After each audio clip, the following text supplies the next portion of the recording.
namin. Kapag kami ang humakbang, kami ang nagsalita, kami ang gumalaw, siguradong baba ang mga tao na nagkasala sa pondo at pera ng taong bayan. Baba!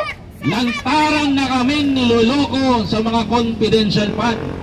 May kwentong chichirya, may kwentong gulay, may kwentong Oy Pimentel, at may bago pa, may Marian Rivera. Wow! Ang laki! Nabubulag kayo sa mga sinasabi nila. Nabubulag kayo sa kanilang mga pakara sa social media. Pero yung mga troll, peace tayo dyan.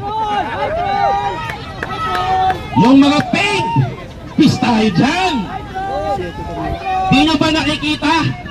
Di nyo ba nakikita? Pula, dilaw, pink, nagkakaisa!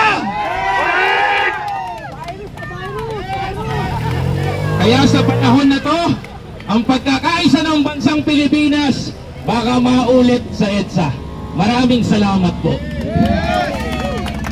Sara Duterte! Convict! Sara now! Pamilyang Duterte! Palagutin! Magnanakaw na Duterte! Palagutin! Para sa huling pagsasalita. Ito, matapang to mula noon hanggang ngayon, hanggang June 11. Aling Marin! Okay na, sige. Ako tagahawak. Palike mo, subscribe.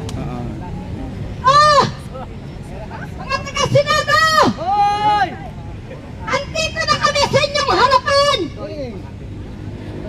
Senador Jesus Cordero! Lumabas ka kahit konting sandali! Ipaliwanag mo sa amin! Kung bakit mo kami niloloko! Alam mo ba na ultimong batang paslit ay nakakaintindi kung siya'y niloloko, hindi ang isang nakatatanda! Tulad mo na itinalaga ka bilang leader ng gobyerno, senador, presidente ng mga senador, pero anong ginawa mo?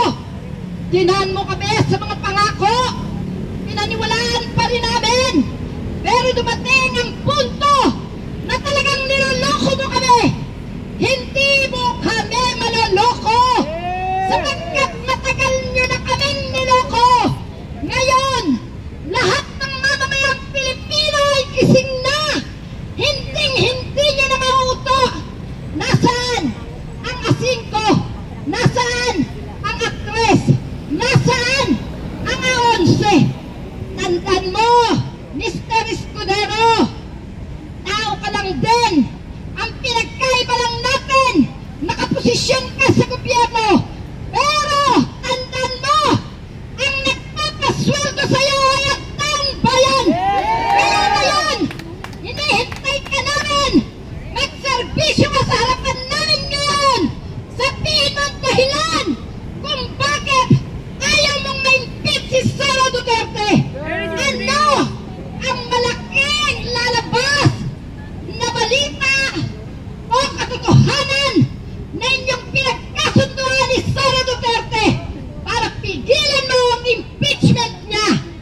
Mr. Escudero, kasama nila Ronald Bato de la Rosa, lahat ng DDS senator, mahiya kayo sa amin. Sapagkat kami ay dapat yung pinaglilingkuran ng tama at hindi nyo kami dapat niloloko. Pagod na ang taong bayan sa mga panloloko ninyo. Ultimong kabataan, apektado na sa ginagawa nyo. Wala kayong kakwenta-kwenta. Wala at hindi kayo karapat-dapat na maupo sa gobyerno. Tatapusin namin ang inyong mga posisyon kung hindi nyo gagawin ang dapat nyong gawin para sa impeachment ni Sara Duterte. Tandaan mo, Mr. Escudero, ang tao ay gigil na sa mga sinasabi mong dahilan. Ganyan kayo dahil kayo'y mga nakaupo, dahil kayo'y makipera, pero hindi nyo naisip ang taong bayan na may kapangyarihan sa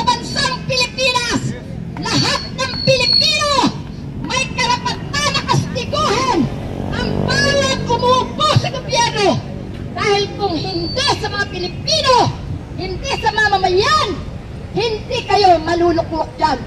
Mga walang hiya kayo! Mga wala kayong bobo! Bukod sa mga naging bobo na kayo, maging mga naging tanga, naging mangmang, kayo ay inaalisan na namin ang karapatan na manungkulan dahil wala kayong maipamambanang maganda sa ating mga kabataan. Karuwagan, katangahan, kabubuhan, nag-aral man kayo, hindi nyo inilagay sa kukote ninyo. Pagkas inilagay nyo sa talampakan ninyo ang tigas ng inyong mga atay balunan, ang kakapal ng mga mukha nyo. Pera-pera lang, pera-pera lang, pinagpalit nyo ang bansang Pilipinas.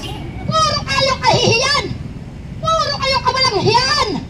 Wala na kaming makitang maganda sa inyong mga ginagawa. Lahat kababuyan, katangahan, kabubuhan, awatan, at higit sa lahat, mga konsentidor sa mga bertugong katulad ni Duterte, konsentidor sa mga magnanakaw. Yan ang masasabi ko sa iyo, Mr. Escudero.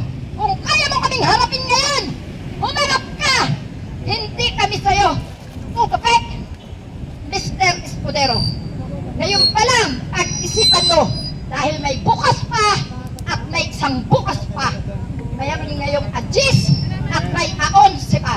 Tandaan mo, 2 araw na lang ang binibigay namin sa'yo na palugit.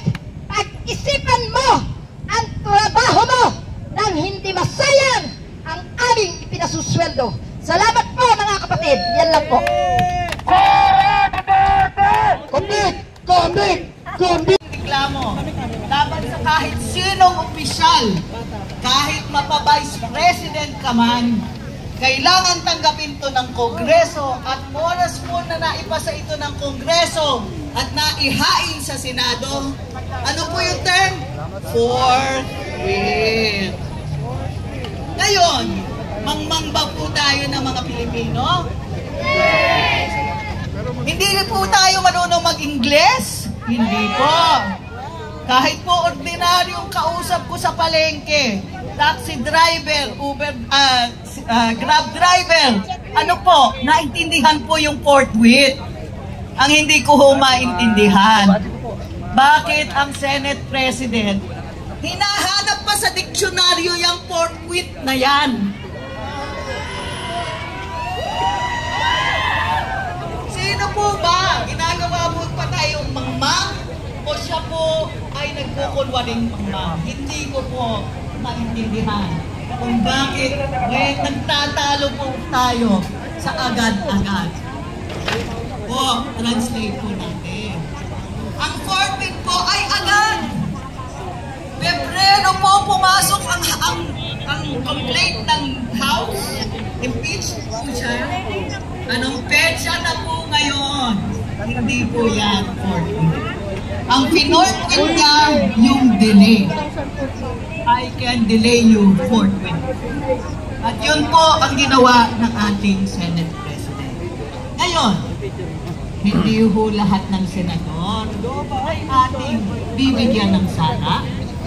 Meron namang ilang dyan, alam natin kung sino, na nakikinig sa taong bayan. Pero, sakalo siguro ang papuri ko kay, babanggitin ko ba? Banggitin ba natin? Yes! Salamat po, Senator Risa Hontiveros. At rinig ko ay magpapasalamat pa tayo sa ilan, chismis na po. Pero we can claim victory already. Bago pa man tayo dumating, nagkakagulo na ang mga, ano yun? Francis Tolentino. Kung ano-ano na ang sinasabi po. Nung una ayaw na ayaw, ngayon ay